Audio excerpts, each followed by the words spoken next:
Sakaratul maut merupakan istilah dalam Islam yang menggambarkan keadaan saat-saat menjelang kematian, di mana roh perlahan berpisah dari jasad.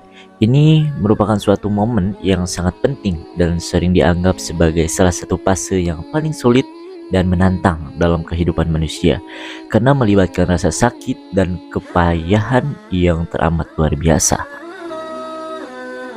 Dengan dihadapkannya sakaratul maut ini, ada beberapa hal yang bisa kita lakukan kepada orang yang sedang sakaratul maut, yang dimana pembahasan sebelumnya telah disampaikan oleh Iqbal Febian dalam judulnya yang ke-1.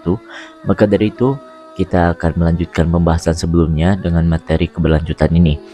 Sebelumnya kita ketahui bahwa ada 4 hal yang bisa kita lakukan ketika kita dihadapkan dengan seseorang yang sedang sakaratul maut. Yang pertama, ada memiringkan semua badan ke arah kiblat, dan kedua, mentalkin seorang yang sedang sakaratul maut dengan ucapan la ilaha illallah. Dan selanjutnya kita akan lanjutkan pembahasannya yang ketiga, yaitu mengenai disunahkan untuk membacakan surat Yasin kepada orang yang sedang sakarat. Ada suatu pertanyaan, kenapa kita disunahkan membacakan surat Yasin kepada orang yang sedang sakaratul maut? Berdasarkan sabda Rasulullah yang diriwayatkan oleh Ibnu Hibban, yang artinya, bacakanlah surat Yasin kepada orang-orang yang sedang sakarat di antara kalian. Menurut Ibnu Qayyim, ayat-ayat dalam surat Yasin itu membuat ruh menjadi gembira, sehingga dia akan menyukai perjumpaan dengan Allah sebagaimana Allah juga menyukai perjumpaan dengannya.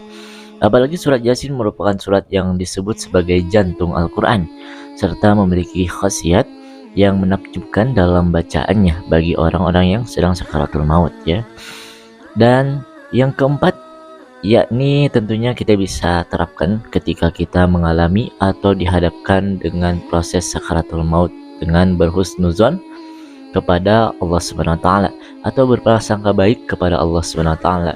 Dalam keadaan seperti ini, yang terbaik ia lakukan adalah membuang jauh-jauh bayangan dosa dan kemaksiatan yang telah ia perbuat.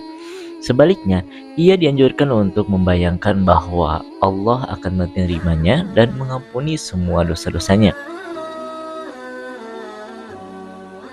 Berprasangka baik kepada Tuhan saat menghadapi sakaratul maut sangat dianjurkan dalam Islam, karena hal ini berkaitan dengan konsep tawakul, kepercayaan kepada Allah, dan husnuzon, berbaik sangka terhadap Allah. Berprasangka baik kepada Allah mencakup keyakinan bahwa Allah mengasihi hambanya dan akan mengampuni dosa-dosanya.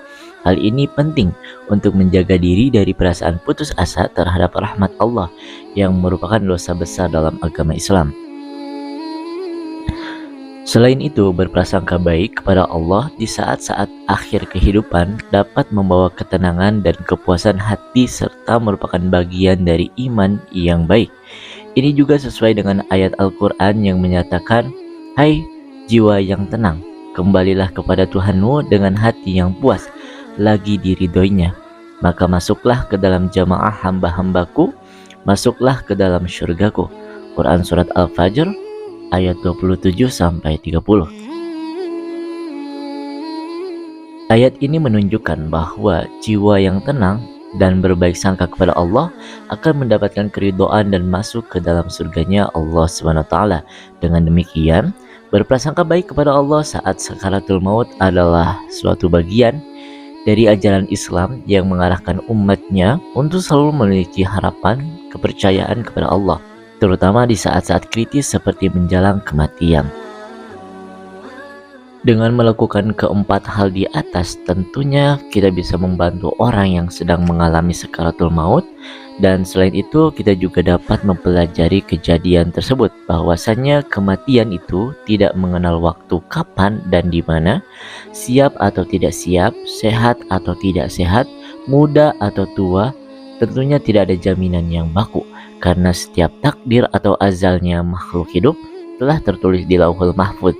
Dengan demikian, semoga kita bisa selalu mengingat kematian dan berusaha mendekatkan diri dengan Tuhan dengan cara memperbaiki kualitas ibadah kita kepada Tuhan dan memperbaiki hubungan kita dengan manusia lainnya. Semoga kita semua meninggal dengan keadaan husnul khatimah dan menjadi ahli surganya Allah Subhanahu wa taala yang mulia. Amin.